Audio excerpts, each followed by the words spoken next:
Now we turn for some Republican perspective. Yes, David Winston, Republican pollster and an advisor to the House Speaker John Boehner, joins us now here in Washington. And I want to start with your friend and client John Boehner, because he has been at the center of so much of the discussion over the last couple of weeks and months. A lot of folks, including a lot of freshman Republicans we've talked to, say that he's done a pretty good job in leadership. What has been the secret from your perspective of what John Boehner has done? What are the things that he can replicate as House Speaker? Well, I mean, one of the things that he clearly described as he took over the speakership was this idea of having an open process. And so members feel that they have a chance to say to the speaker and have a chance to have their ideas voiced. They don't necessarily always make it into whatever the bill is or the particular motion that exists, but they feel like they have a say in the process. And I think that was one of the big complaints that Republicans certainly had in terms of Speaker Pelosi, was that she had a very closed process and it was very hard to get ideas into that debate. Can we talk a little bit, as your job as pollster, of course, is you're supposed to take a good, hard look at these numbers, cold-eyed look. Yeah.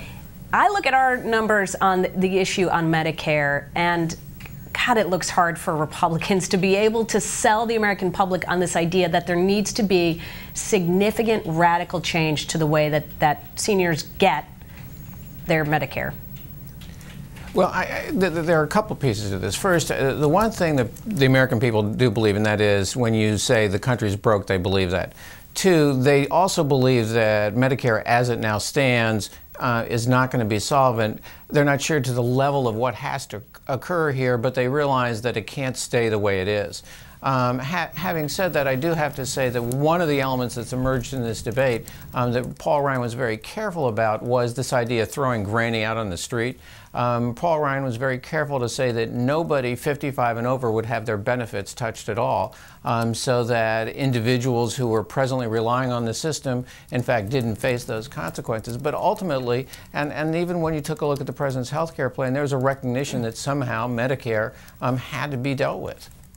But do you think that voters really, truly believe that, though, Dave, coming from the mouth? And no offense here to any politician, but from a politician saying, don't worry, we would never touch you if you're 55 and over. Aren't there a lot of people out there thinking, I don't know, the government, every time they tell me one thing, they seem to change their mind pretty quickly?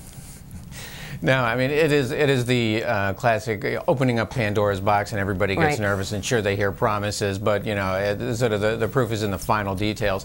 But having said that, I think you're also looking at American public that's being a lot more realistic about where we're at. I mean, look, the economy is still in this horrible situation. Unemployment is still horrible. Clearly, the deficit is huge and overwhelming. People realize that there are some tough choices that are going to have to happen here, and what they're looking for and getting some and hoping for is some broad, comprehensive plan in terms of how do you begin to address that. Paul Ryan did that. You can agree or disagree with the specifics of it, and clearly the president felt compelled enough that he had to respond, given his initial offering in terms of his budget, to come out with a new one. Now we're going to be in the midst of a pretty interesting debate, and it's going to be around some substance and key items.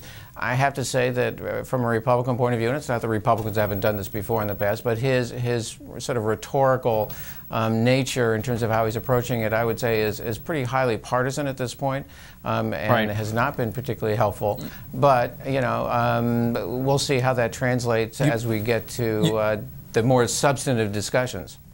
David, you mentioned Granny, and here's something that the DCCC is doing on a web ad. They say may actually be on the air in John Boehner's district. Take a look at this.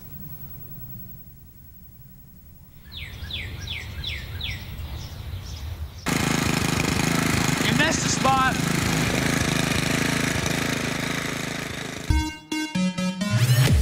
The Democratic Congressional Campaign Committee is responsible for the content of this advertising.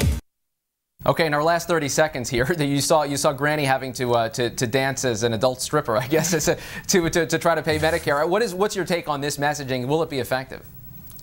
No, it won't be. I mean, people see through that that's just a political gimmick. Look, they want some real substance discussed here, and they want to hear some real policy debates, not sort of trite political advertising. All right, David Winston, Republican pollster and advisor to the Speaker of the House, John Boehner. We appreciate you being with us. Thanks. Good discussion.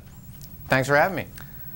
All right, that does it for this edition of Top Line. It's twitter.com/Rick Klein, twitter.com/Amy E. Walter. Amy, now that I'm really jealous of this. You got the new iPad. I need this, and now I just need to get it hooked up to the internet. You'll be all good to go. Yeah.